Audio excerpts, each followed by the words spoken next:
یہ قرآن کا حکم تھا نا. سورہ روم آیت نمبر 31 وَأَقِيمُوا الصَّلَاةَ وَلَا تَكُونُوا مِنَ الْمُشْرِكِينَ. دیکھنا نماز کو قائم کرنا, مشرک نہ ہو جانا. قرآن کو آگ تو مسلمانوں نے لگائی ہوئی ہے. قرآن چیخ چیخ کے کہہ رہا ہے کہ جو نماز نہیں پڑھتا وہ پاکستان کے شناختی کارڈ میں مسلمان ہے, اللہ کے ہاں وہ مسلمان نہیں ہے. صحیح مسلم میں یہ حدیث لکھی رہ گئی 246 کہ بندے کے کفر اور ایمان, شرک اور اسلام کے درمیان فرق ہی نماز ہے.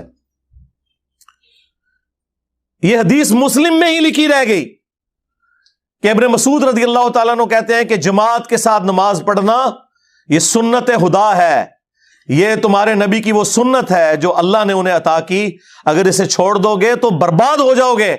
رسول اللہ کے زمانے میں اگر کوئی بیمار بھی ہوتا اور 2 بندوں کے سہارے مسجد میں آ کے نماز پڑھ سکتا تو اس کی کوشش ہوتی کہ میں مسجد میں جماعت سے نماز پڑھوں, کہیں مجھے منافق نہ شمار کر لیا جائے. جماعت چھوڑنے پر رسول اللہ کے زمانے میں سمجھا جاتا تھا صلی اللہ علیہ وآلہ وسلم کے بندہ منافق ہے. صحابہ کرام کو, اہل بیت کو کب معلوم تھا کہ ایسی امت بھی آنے والی ہے جو آپ سے بڑا عشق رسول ہونے کا دعویٰ کرے گی اور نماز ایک نہیں پڑھے گی؟ تو وہ کہتے یار یہ تو بڑا آسان اسلام ہے. تو یہ حدیثیں تو مسلم شریف میں لکھی رہ گئیں. پریکٹیکلی کس نے عمل کیا اس کے اوپر؟ یہ حدیث ترمذی میں لکھی رہ گئی کہ ہمارا اور منافقین کا عہد نماز کی بنیاد پہ ہے, جس نے نماز چھوڑی اس نے کفر کیا. ہاں, یہ صحابہ کرام علیہم رضوان کا فتویٰ ترمذی میں ہی رہ گیا. عبداللہ بن شقیق تابعی کہتے ہیں کہ صحابہ کرام علیہم رضوان تارک الصلاح کے سوا کسی کی تکفیر نہیں کرتے تھے, صرف بے نمازی کو وہ کافر سمجھتے تھے, باقیوں کو وہ تمام غلطیوں کے باوجود مسلمان تصور کرتے تھے. اندازہ کریں, یہ ترمذی میں لکھا رہ گیا جناب. ہاں, ہم جب چیخ چیخ کے یہ باتیں بیان کرتے ہیں, لوگ کہتے ہیں یار یہ کس قسم کی باتیں کر رہے ہیں, یہ کہاں پہ لکھی ہوئی ہیں؟ سرکار کتابوں میں لکھی ہوئی ہیں. یہی تو ہم آپ سے کہہ رہے ہیں کہ مرنے سے پہلے اے مسلمان کر لے اس پہ غور. کتابوں کا خدا اور ہے, بابوں کا خدا اور. یہ حدیث ابو داؤد میں ہی لکھی رہ گئی کہ بچہ جب 7 سال کا ہو جائے تو اسے نماز کا حکم دو, اور نہ پڑھے 10 سال کی عمر میں اسے سزا بھی دو, اور 10 سال کے بچوں کے بستر بھی الگ کر دو. یہ ابو داؤد میں لکھی رہ گئی حدیث. عمل کس نے کیا؟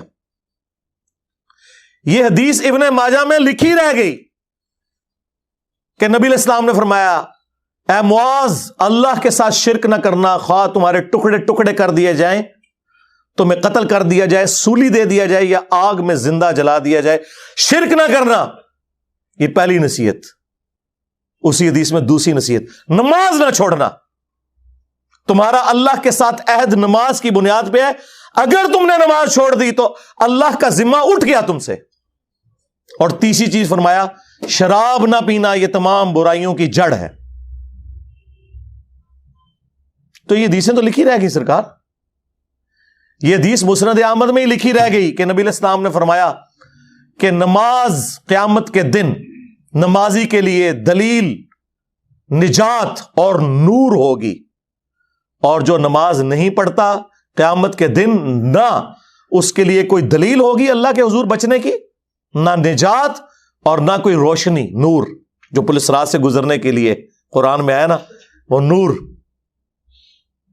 اور پھر نبی علیہ السلام نے فرمایا کہ بے نمازی کا حشر اسی حدیث میں آتا ہے, فرعون, قارون اور حامان اور امیہ ابن خلف کے ساتھ ہوگا. ہاں جی, کچھ بھی ہے تیرے محبوب کی امت سے ہے. محبوب تو پہلے ہی بتا گئے ہیں کہ بے نمازی تیرا حشر تو فرعون کے ساتھ ہونا ہے, تیرا حشر قارون کے ساتھ ہونا ہے, امیہ ابن خلف کے ساتھ ہونا ہے. اور یہ تو میں آپ کو صرف ایک بات کر رہا ہوں. اب اگر میں قرآن کی توحید بیان کرنا شروع کروں تو قرآن کے پہلے صفحے کا ٹیسٹ دنیا کے کروڑوں مسلمان پاس نہیں کر سکتے. ایاک نعبد و ایاک نستعین, یہ قرآن میں ہی لکھا رہ گیا. ماشاءاللہ فجر کی نماز میں یہ پڑھ کے نکلتا ہے, اور مسجد کے ساتھ جو دربار ہے ریگولرلی حاضری دے کے اس بابے سے بھی مانگ کے گھر آتا ہے. تو کیا نماز تو پڑھی؟ تیری ہر نماز کی ہر رکعت میں تو یہ نہ پڑھے تیری نماز ہی نہیں ہوتی. ایاک نعبد وَإِيَّاكَ نَسْتَعِينُ، اے اللہ عبادت بھی تیری کریں گے، دعا بھی تجھی سے مانگیں گے، مدد بھی تجھی سے مانگیں گے۔ یہاں مدد مانا دعا کے ہے، لیکن یہاں مولویوں نے پھر پٹی پڑھا دی، ان کا نہیں جی امی سے روٹی نہ مانگے، اندازہ کریں۔